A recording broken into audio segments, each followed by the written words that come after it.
은혜 받으실 하나님의 말씀은 신약성경 고린도후서 12장 7절에서 9절 말씀입니다. 여러 계시를 받은 것이 지극히 크므로 너무 자만하지 않게 하시려고 내 육체에 가시곧 사탄의 사자를 주셨으니 이는 나를 쳐서 너무 자만하지 않게 하려 하심이라. 이것이 내게서 떠나가게 하기 위하여 내가 3번 주께 간구하였더니 나에게 이르시기를 내 은혜가 내게 족하도다. 이는 내 능력이 약한 데서 온전하여 짐이니라 하신지라.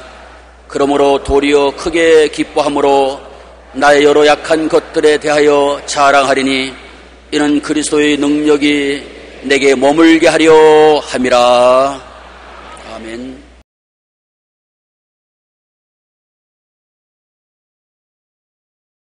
오늘 저는 여러분과 더불어 극복하는 신앙이라는 제목으로 은혜를 나누고자 합니다.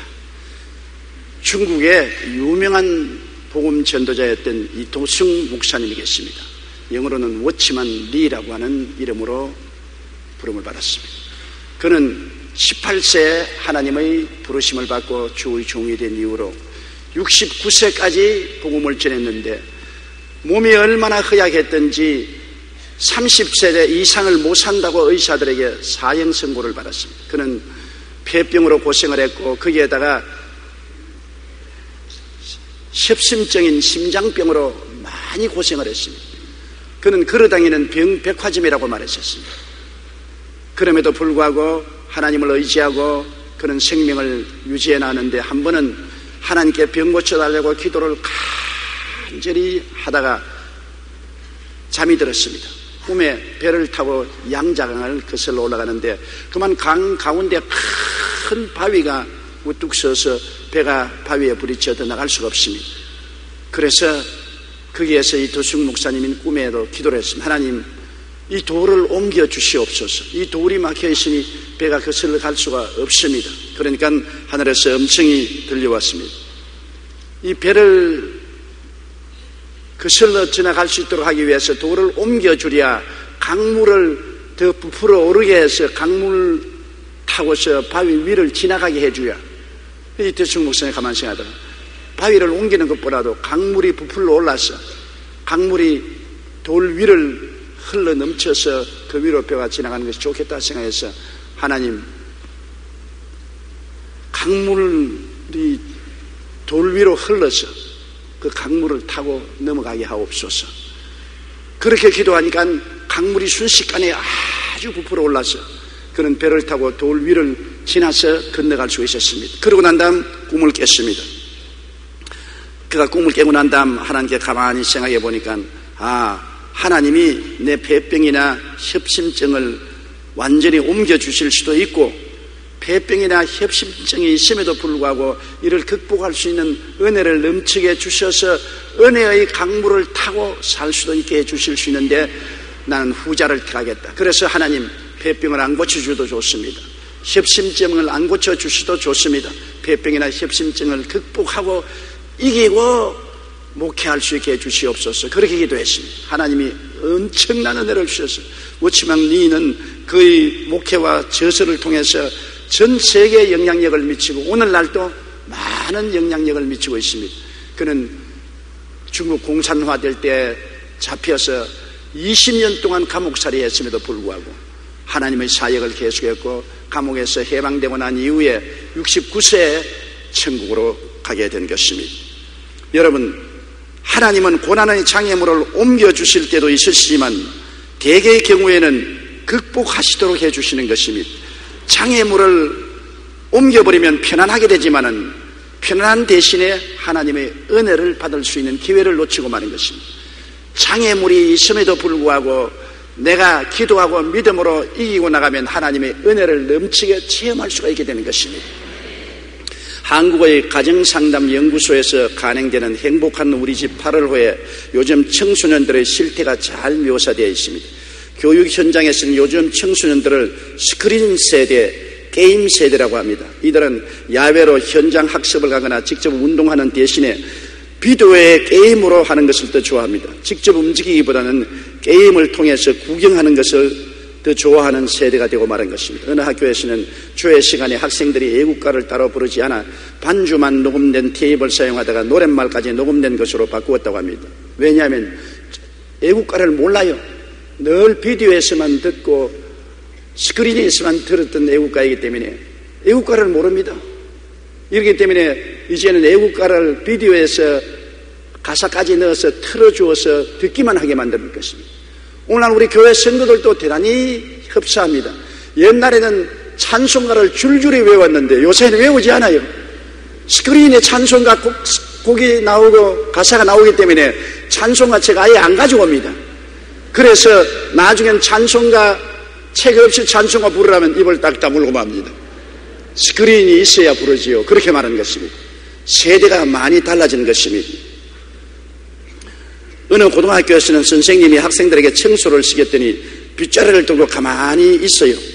왜 빗자루를 들고 가만히 있냐? 바닥을 썰어라. 그러니까 또 쓱쓱쓱 썰기 시작. 그리고 티끌을 잔뜩 모아놓고 가만히 있게. 왜 가만히 있냐? 쓰레기통에 담아라. 그러니까 또 쓰레기통에 담아요. 그리고 쓰레기통에 담아놓고 가만히 또 이렇게 쓰레기통을 옮겨서 바깥 쓰레기통에 갖다 부어라 하니까 갖다 붓습니다. 오늘날은 어린아이들이 자기 스스로 생각하고 스스로 실천하는 힘을 잃어버렸습니다. 오인숙 선생님은 요즘 청소년들이 이전처럼 나약해진 이 원인에 대해 이들이 유치원을 다니기 전부터 부모가 짜놓은 시간대로 움직이는 세대에 있다는 것을 강조합니다. 이들은 어릴 때부터 부모의 과보로 자율적인 생각이나 행동을 할 기회가 없습니다. 몇 시에 일어나서 유치원에 가거라, 몇 시에 돌아오느라, 초등학교 가면은 학교 수업하고 나오면은 너는 태권도를 배우러 가거라, 음악 배우러 가거라, 미술 배우러 가거라, 카야를 가거라. 부모님이 딱 스케줄을 짜주어서 기계처럼 움직이는 것입니다. 그렇기 때문에 무엇이든지 자기가 생각하고 계획하고 판단하고 행동하는 것을 잃어버리고 마는 것입니다. 거기에다가 모든 것이 인터넷에 나오고 텔레비에 나오고 그것을 바라보고 자기는 실제 행동하지 않고 간접적으로 대리만족을 누리고 있는 것입니다. 오늘날 이러기 때문에 굉장히 큰 문제에 부딪히고 있는 것입니다. 어린 아이들은 부모의 과보로 자율적인 생각이나 행동을 할 기회가 없었습니다. 자신의 시간을 관리하는 법을 배울 기회도 없고 자율적인 생각과 판단으로 행동할 기회도 없었다는 것입니다. 이처럼 온실 속에서 자란 화초는 밖에 내놓으면 죽습니다. 자녀들도 과보하면 인생의 패배자가 될 따름인 것입니다. 우리 그리스도인들도 마찬가지입니다. 고통스러운 흐느낌에서 주 예수님을 바라보고 그 은혜를 힘입어 극복하는 삶을 살 때 강한 능력 있는 신앙인이 되는 것입니다. 장애물이 없는 삶이 아니라 장애물을 극복하는 삶이 강한 신앙의 인격을 만들어내는 것입니다. 인생에는 수많은 장애물이 있습니다. 우리가 사는 환경에는 죄라는 흉악한 장애물이 있지만은 우리로 죄 없는 세상에 살게 하지 않은 것입니다. 하나님, 죄 없는 곳에 살게 해주십시오. 죄가 내 주변에 오지 않게 해주십시오. 아무리 그렇게 기도해도 하나님은 응답해 주지 않습니다. 우리가 사는 이 세상은 죄악이 꽉 들어 찹니다. 매일 신문을 읽어보세요. 텔레비 뉴스를 보세요. 끔찍할 만한 살인, 강간, 강도, 사기, 거짓, 배반 등이 꽉 들어 차 있습니다. 두 부인이 찜질방에 가다가 강도의 공격을 받아서 끌려가서 죽임을 당한 사건을 보십시오. 얼마나 끔찍합니까? 이러한 세상에 안 살면 좋겠는데 아무리 기도해도 하나님은 우리의 환경이 죄 없는 환경이 되도록 만들어주지는 않습니다. 우리는 죄 가운데 살면서 하나님은 이 죄 가운데 살면서 이를 극복하고 살아라고 말한 것입니다. 히브리서 12장 4절에 너희가 죄와 싸우되 아직 피 흘리기까지는 대항하지 아니했다고 말하고 있습니다. 히브리서 3장 13절에 오직 오늘이라 일컫는 동안에 매일 피차 권면하여 너희 중에 누구든지 죄의 유혹으로 완고하게 되지 않도록 하라고 명령하지 죄를 없애버려 주지 않습니다. 죄를 극복하고 이기라고 말씀하는 것입니다. 마귀의 유혹과 세속의 더러움은 항상 우리 곁에 있습니다. 어디 봐도 음란하고 방탕하고 술 취하고 도박하고 더러운 죄들이 횡행하고 있습니다. 이거 하나님이 싹 없애주면 좋겠는데 하나님은 그 가운데서 거룩하게 살아라고 말씀하는 것입니다. 그것을 극복하고 이기는 삶을 살라고 말하지 이것이 없는 세상에 들어가서 살라고 말하지 않습니다. 갈라디아 5장 19절로 21절에 육체의 일은 분명하니 곧 음행과 더러운 것과 호색과 우상숭배와 주술과 원수 맺는 것과 분쟁과 시기와 분냄과 당지는 것과 분열함과 이단과 투기와 술취함과 방탕함과 또 그와 같은 것들이라. 전에 너희에게 경계한 것 같이 경계하노니 이런 일을 하는 자들은 하나님이 나를 유업으로 받지 못할 것이라. 이러한 일들이 너희 가운데 있는데 이를 극복하고 살아야 하나님 나라를 유업으로 받을 수 있지 휩쓸려가면 안 된다는 것입니다. 이러한 환경을 하나님이 변화시켜 주시겠다고 말씀하지는 않은 것입니다. 우리가 극복하라고 말씀하는 것입니다. 우리가 사는 이 세상의 심신의 질병과 고통은 일평생 우리 주변에 있습니다.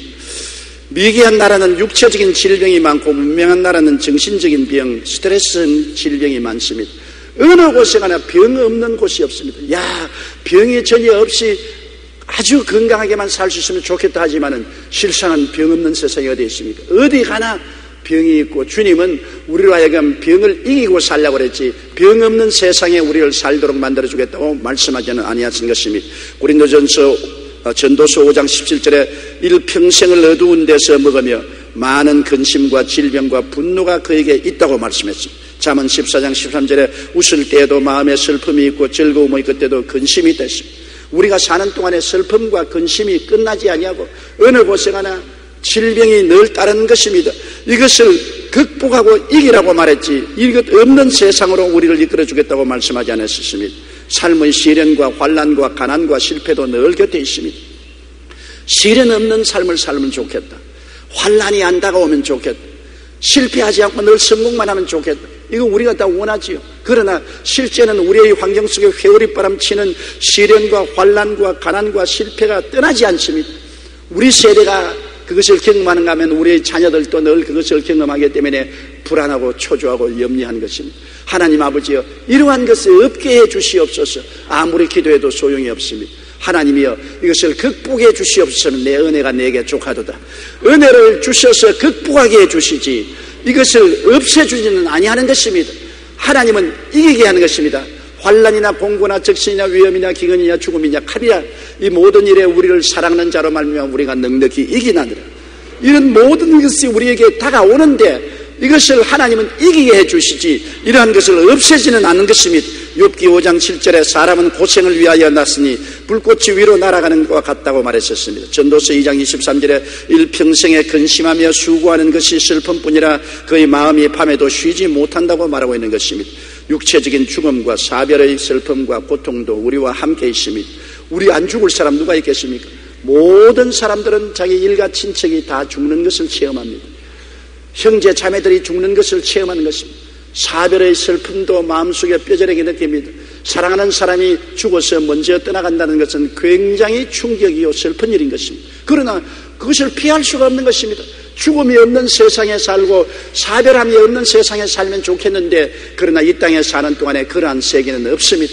그 가운데 죽음의 고통과 사별의 슬픔과 괴로움을 극복하라고 하지 이거 없는 곳에 살게 해주겠다고 말하지 않습니다. 이번에 9장 27절에 한 번 죽는 것은 사람에게 정해진 것이요 그 후에는 심판이 있으리라. 시편 90편 10절에 우리의 연수가 70이요 강건하면 80이라도 그 연수의 자랑은 수고와 슬픔뿐이요 신속기간이 우리가 날아간다고 말하고 있는 것입니다.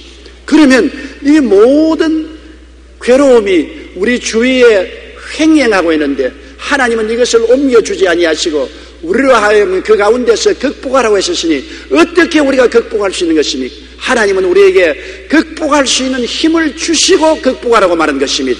우리가 힘이 없는데 어떻게 극복하는 것입니까?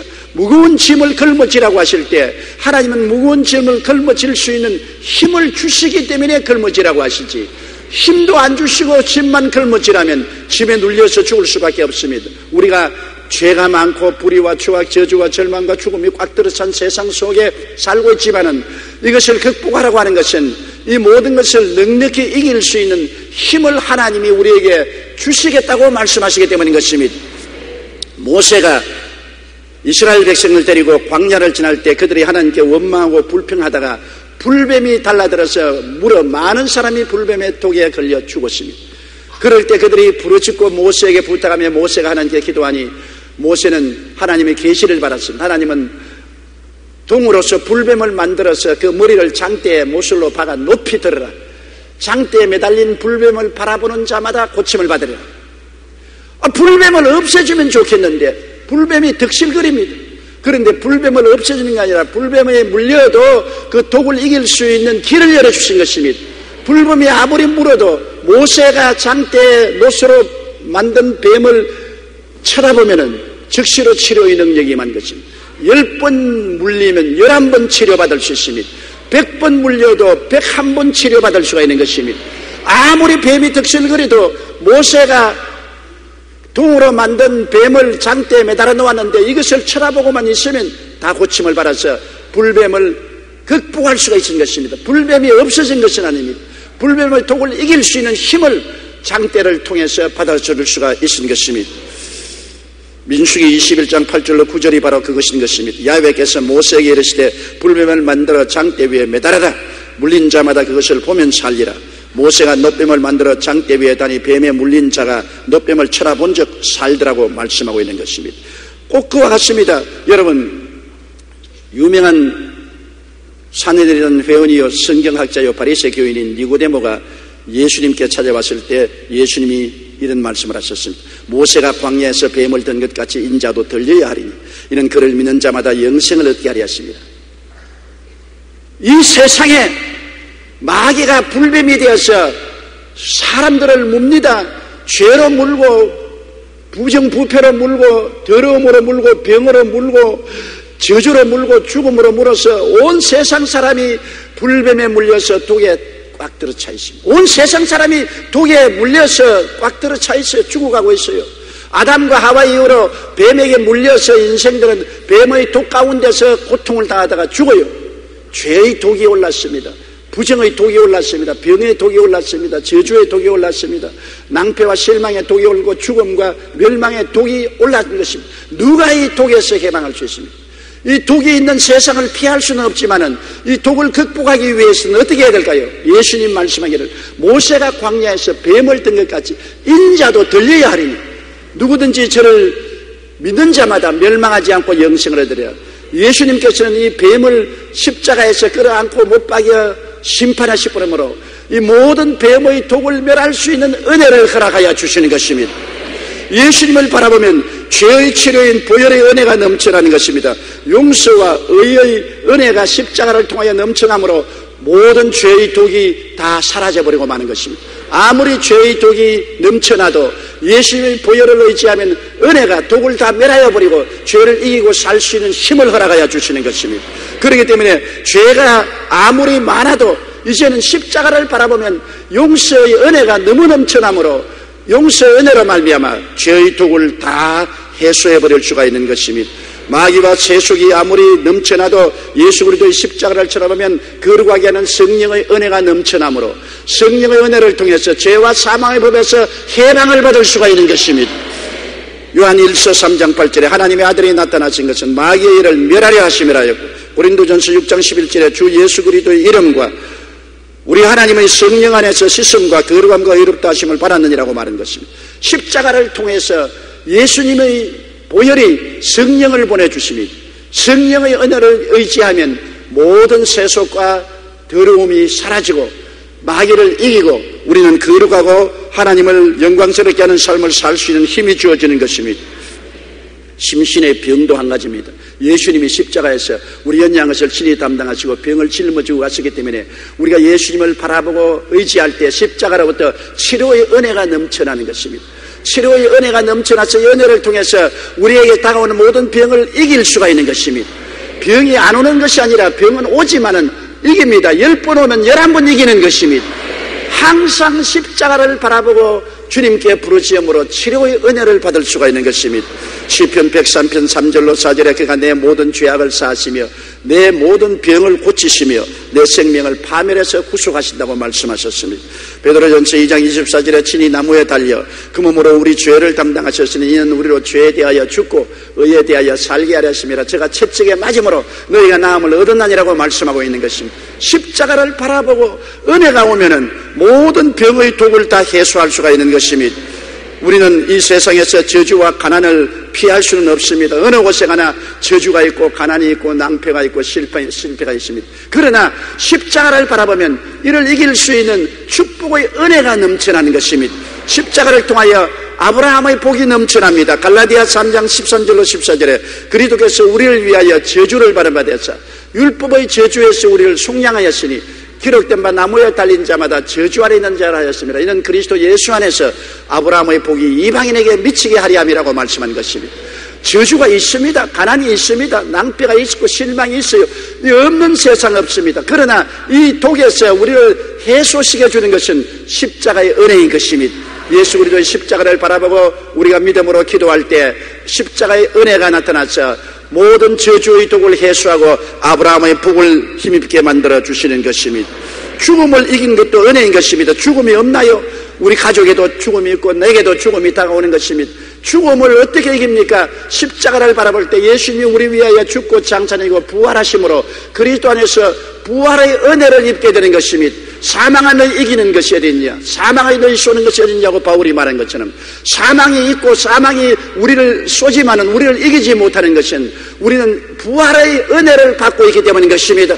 부활의 은혜가 마음속에 있으므로 죽음이 다가와도 죽음을 다 극복하고 우리는 영원한 영광을 바라보게 되는 것입니다. 고린도후서 5장 1절에 만일 땅에 있는 우리의 장막집이 무너지면 하나님께서 지으신 집 곧 손으로 지은 것이 아니요 하늘에 있는 영원한 집이 우리에게 있는 줄 안다고 말하고 있는 것입니다.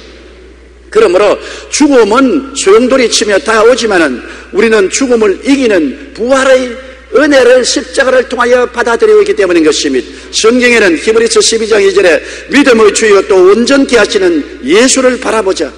항상 예수를 바라보아야 이길 수 있는 것입니다. 여러분, 광야에 불뱀이 득실거리지만은 모세가 동으로 만들어서 장대에 매달아 놓은 불뱀을 바라보는 자는 언제나 이겼습니다. 뱀 속에 뒹굴어도 이겼습니다. 뱀이 몸을 칭칭 감고 올라와도 이겼습니다. 왜냐? 장대에 매달린 뱀을 바라볼 때 독을 해소하는 은혜가 넘쳐났던 것입니다. 오늘날 예수 그리스도의 십자가의 보혈은 너무나 힘이 있습니다. 죄가 없는 세상이 있나요? 불의와 추악이 없는 세상이 있나요? 병이 없는 세상이 있나요? 저주와 가난과 절망이 없는 세상이 있나요? 죽음이 없는 세상이 있나요? 우리는 다 이 득실거리는 악의 세계 속에서 뒹굴고 몸부림치며 살고 있지만은 이기는 것은 우리 가운데 십자가가 있기 때문인 것입니다. 예수님께서 너희는 담대하라 내가 세상을 이겼다고 말씀한 것입니다. 주님께서 십자가에 매달려 몸짓고 피 흘림으로 죄를 이기고 세속을 이기고 질병을 이기고 저주를 이기고 사망도 이겼습니다. 그리스도를 통해서 승리의 은혜가 우리에게 넘쳐나는 것입니다. 예수님의 은혜를 통해서 우리는 이 모든 일에 넉넉히 이기게 되는 것입니다. 그러면 우리가 이 은혜를 받기 위해서 어떻게 해야 될까요? 바울 선생의 체험을 보면 놀랍습니다. 바울은 유능한 분이었습니다. 그는 바리새 교인이요 헬라 철학에 능통한 사람이요 유대인의 율법을 잘 아는 사람입니다. 학식이 있고 덕망이 있는 사람입니다. 그럼에도 불구하고 그가 예수를 믿고 하나님의 종이 되고 난 다음 바울 선생에게 하나님이 엄청난 계시를 주시고 진리를 깨닫게 해주신 결과로 교만해질 수 있기 때문에 하나님은 가시를 보내어서 사탄의 가시가 찔러서 항상 자기를 의지하지 않고 하나님께 매달리도록 만드는 것입니다. 바울 선생이 얼마나 괴로웠기에 3번 기도했습니까? 3번 기도했다는 것은 바울이 한 번 하나님께 이 고통을 제하여 달라고 부르짖어도 응답이 없으니까 두 번째 또 시간을 내어서 하나님께 부르짖어 이 고통을 면하게 해달라고 기도해도 응답이 없으니까 세 번째 또 시간을 내어 하나님께 엎드려서 하나님이 고통의 가시를 옮겨달라고 기도해도 응답하지 않았습니다. 바울이 3번 기도했다는 것은 3번 특별한 시간을 내어서 그것이 한 주일인지 한 달인지 모르겠습니다. 하나님께 부르짖어 기도했는데 결국 하나님은 응답하지 아니하시고 내 은혜가 내게 족하도다. 내가 약할 때 내 은혜가 강하게 임한다고 말씀하셨습니다. 고린도후서 12장 7절로 9절에 여러 계시를 받은 것이 지극히 크므로 너무 자만하지 않게 하시려고 내 육체에 가시 곧 사탄의 사자를 주었으니 이는 나를 쳐서 너무 자만하지 않게 하리 하심이라. 이것이 내게서 떠나가기 위하여 내가 3번 주께 간구하였더니 나에게 이르시기를 내 은혜가 내게 족하도다. 이는 내 능력이 약한 데서 온전하여짐이라고 하신지라. 그러므로 도리어 크게 기뻐함으로 나의 여러 약한 것들에 대하여 자랑하리니 이는 그리스도의 능력이 내게 머물게 하리 함이라. 약할 때 사람은 의지하게 됩니다. 자녀를 기른 부모를 보십시오. 강하고 잘 나가는 자식은 감사하고 기쁘지만은 약하고 잘 나가지 못하는 자식이 있으면 부모님은 전력을 기울여 그 자식을 붙들어 주는 것입니다. 왜냐하면 자기가 약하고 능력이 없기 때문에 부모님께 매달립니다. 아버지에게 매달리고 어머니 치맛자락 잡고 매달리니 부모는 평생 살아있을 동안에 그 자식을 떠날 수가 없습니다. 왜냐? 약하니까 매달립니다. 강한 자식은 매달리지 않냐고 독립해서 잘 나가니까 감사하지만은 약한 자식은 울며 불며 매달리니까 끝까지 돌봐줘야 되는 것입니다. 우리 신앙도 내가 자만해서 스스로 섰다고 하면은 하나님께로부터 멀어지지만은 내가 약해지면 항상 하나님께 부르짖고 하나님께 의지함으로 하나님이 우리를 떠날 수가 없으신 것입니다. 늘 하나님의 은혜로서 우리를 붙들어 주시고 힘을 주시고 능력을 주시기 때문에 우리가 약할 때 강해질 수가 있는 것입니다. 세상에는 강해져서 부모를 떠나는 것이 좋지만은 신앙은 약해져서 스스로 서지 않고 늘 주님께 의지하고 자만하지 말고 주님께 깨어져서 주님을 믿는 신앙생활하는 것이 좋습니다. 그래야 늘 은혜를 받을 수가 있는 것입니다. 우리가 극복하는 삶을 살기 위해서는 은혜를 받아야 돼요. 하나님의 은혜가 와야 우리의 운명과 환경을 극복할 수 있지 내 힘으로는 못하지 않아요.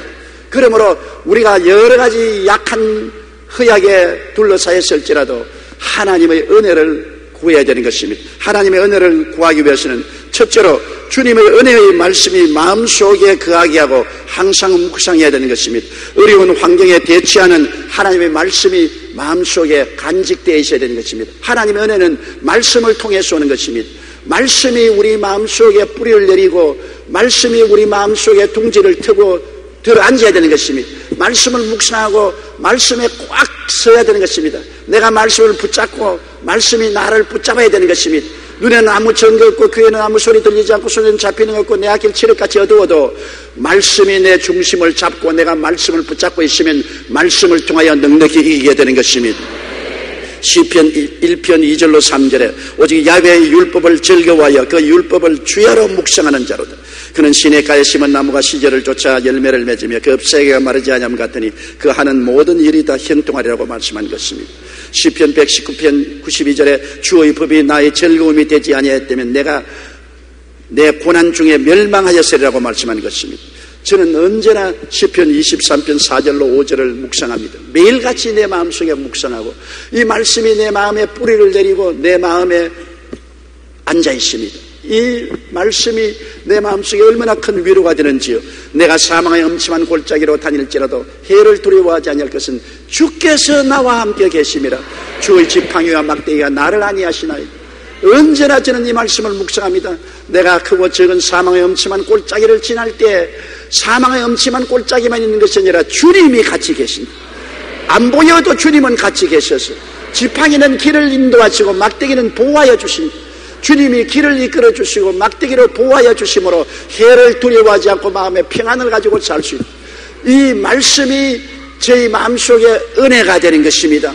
이 말씀이 은혜가 되어서 이 은혜가 어떠한 사망의 엄침한 골짜기로 지날지라도 두려움과 불안을 제껴버리고 마음의 평안과 기쁨을 허락하여 주시는 것입니다.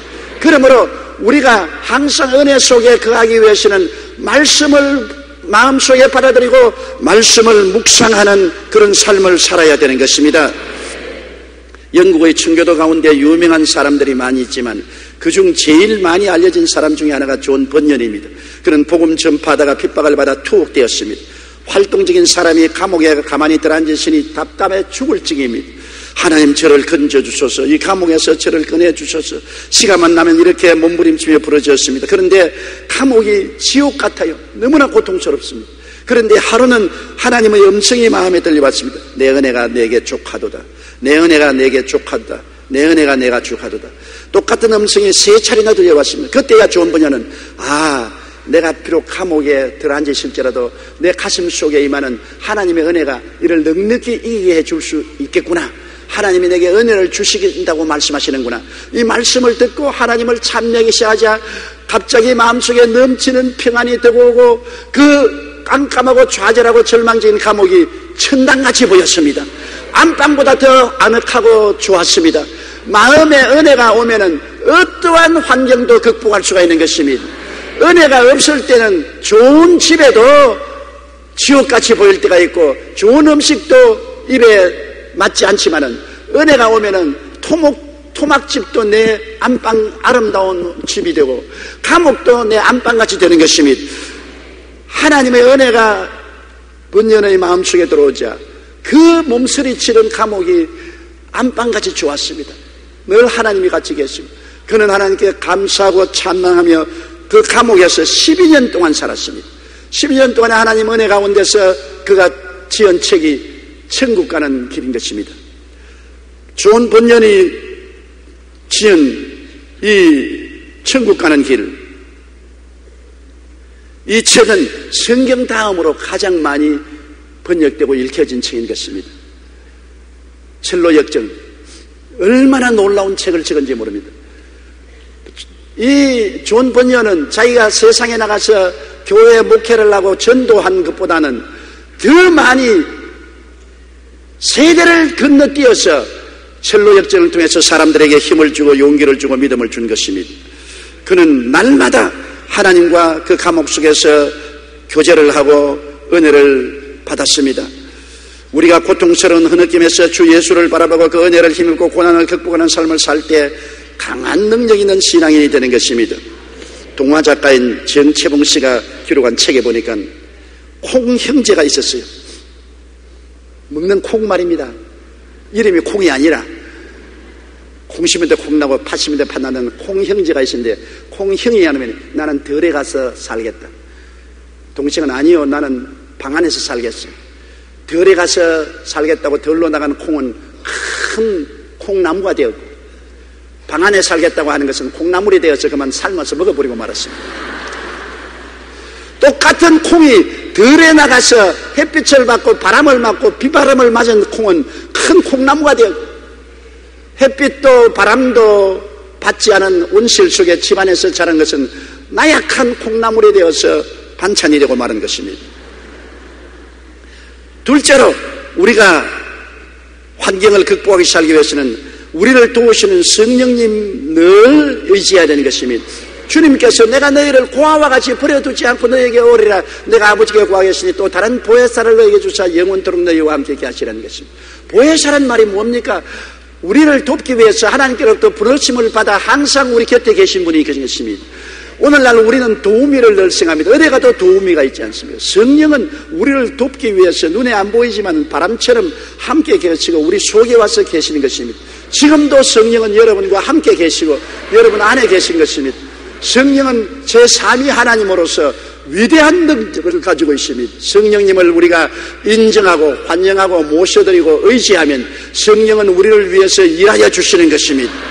로마서 8장 26절에 이와 같이 성령도 우리의 연약함을 도우시나니 우리가 마땅히 기도할 바를 알지 못하나 오직 성령이 말할 수 없는 탄식으로 우리를 위하여 친히 간구하시니라고 말씀하고 있는 것입니다.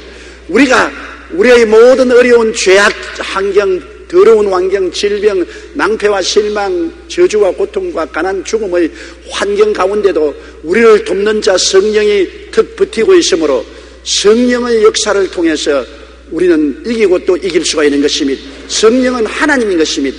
아버지 하나님, 아들 하나님, 성령 하나님, 삼위일체 하나님 중에 제3위 하나님이 우리와 같이 계시므로 우리는 하나님의 사람이요 하나님이 함께 계신 분들이기 때문에 이 모든 일에 넉넉히 이길 수가 있는 것입니다.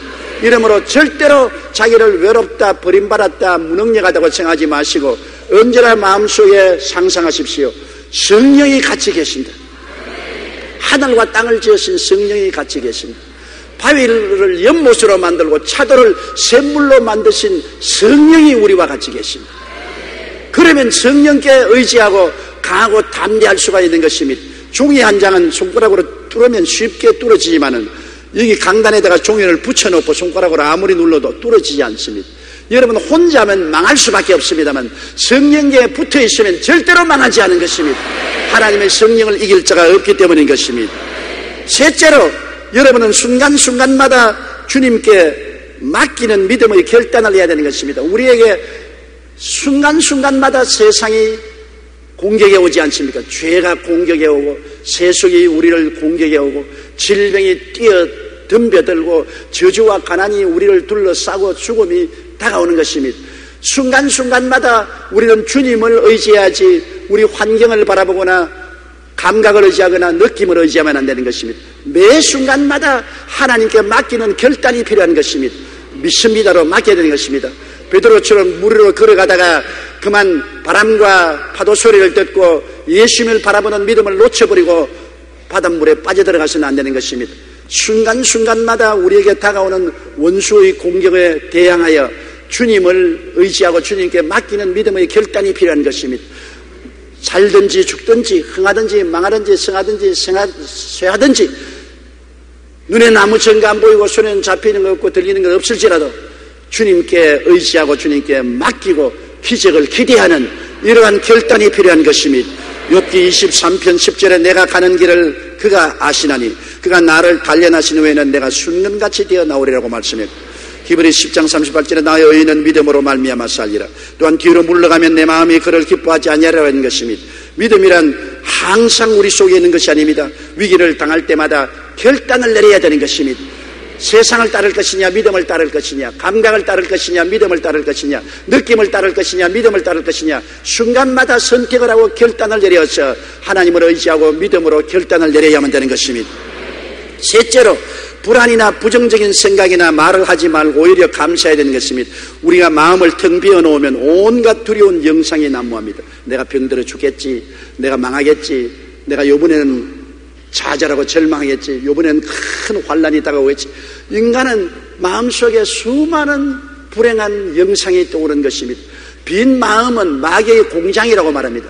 마음에 비어있으면 마귀가 와서 언제나 부정적인 생각으로 꽉 들어차게 만들어주는 것입니다.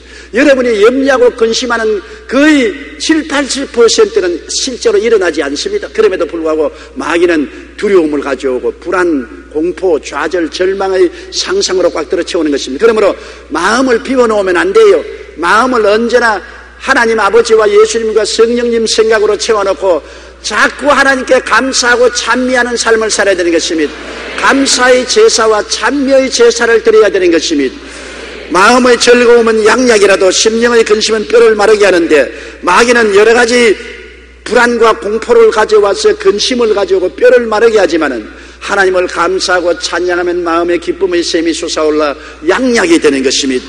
잠언서 18장 21절에 죽고 사는 것이 혀의 힘에 달렸나니 혀를 쓰기 좋아하는 자는 혀의 열매를 먹으리라. 그러므로 우리가 마음에 부정적인 생각대로 부정적인 말을 하고 부정적인 선언을 하면은 그것이 우리에게 파괴를 가져오는 것입니다.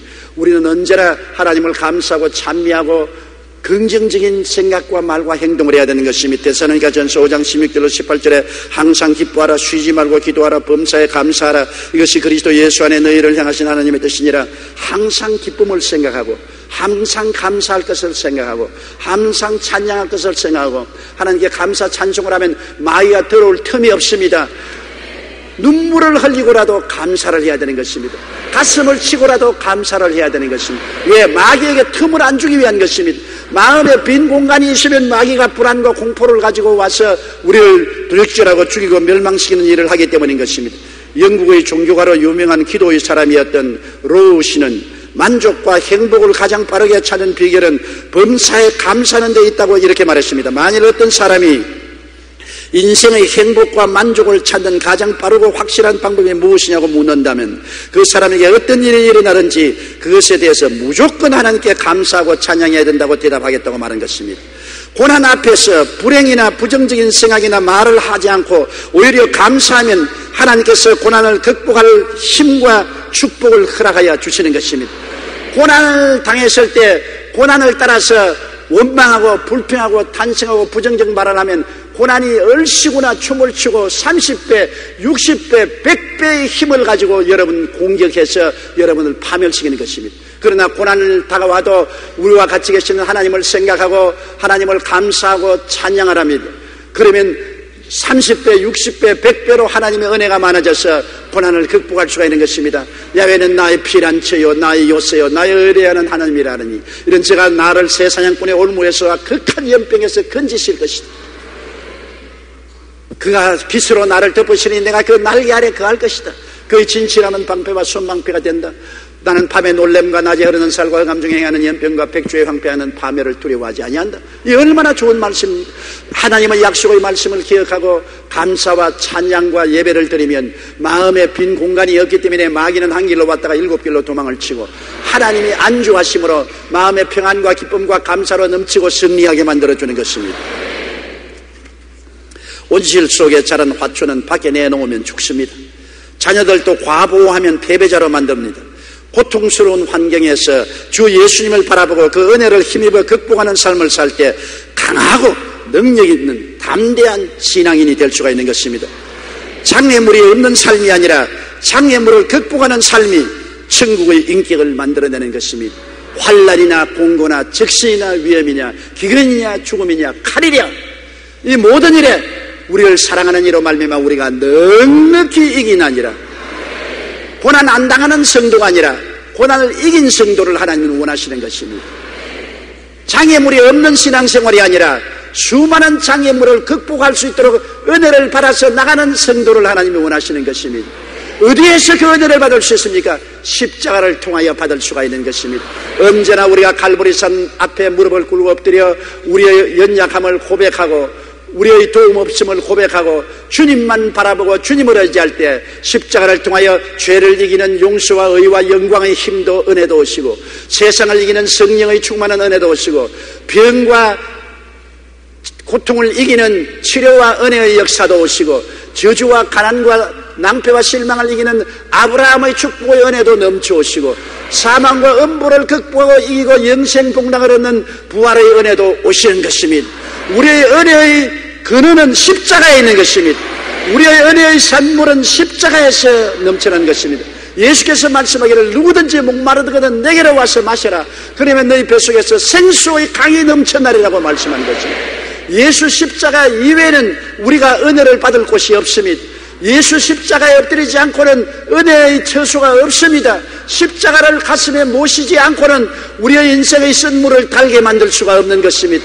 쓴 죄악의 물도 달아지고 저주의 선물도 달아지고 죽음의 선물도 달아지고 질병과 고통의 물도 달아지는 것은 십자가의 은혜를 통해서 이루어지는 것입니다. 우리는 자도 깨도 십자가를 바라봐야 되는 것입니다. 일어나도 앉아도 십자가를 바라야 되는 것입니다. 시간 있을 때마다 십자가를 묵상해야 되는 것입니다. 그리스도의 은혜가 여러분을 영혼이 잘되고 범사에 잘되며 강건하고 생명을 얻되 넘치게 얻게 만들어주는 것입니다. 주님은 여러분에게 오늘 말씀입니다. 내 은혜가 내게 족하도다. 내 은혜가 내게 족하도다. 내 은혜가 내게 족하도다. 다 같이 고개시어 기도드리겠습니다. 사랑이 많으신 우리 아버지 하나님, 우리가 환난과 고통과 시련을 당할 때 이를 극복할 수 있는 은혜가 십자가를 통해서 넘쳐남을 감사합니다. 우리는 죄 없는 세상에 살 수도 없고 마귀 없는 세상에 살 수도 없습니다. 병과 고통이 없는 세상에 살 수도 없고 저주와 가난과 죽음이 없는 세상에 살 수도 없습니다. 이 모든 험한 폭풍우가 늘 우리에게 다가오지만은 우리가 늘 이기는 것은 십자가가 있기 때문인 것입니다. 광야의 불뱀이 득실거리지만은 두려워하지 않은 것은 장대에 높이 매달은 불뱀을 바라볼 때 독을 해소하는 은혜를 받을 수 있기 때문인 것입니다. 아버지여, 예수 십자가를 바라보는 우리 예수 믿는 사람들은 넉넉히 이기는 삶을 살 수가 있습니다. 모두 다 이기고 하나님께 영광 돌리게 도와주시옵소서. 예수님 이름으로 기도드리옵나이다. 아멘.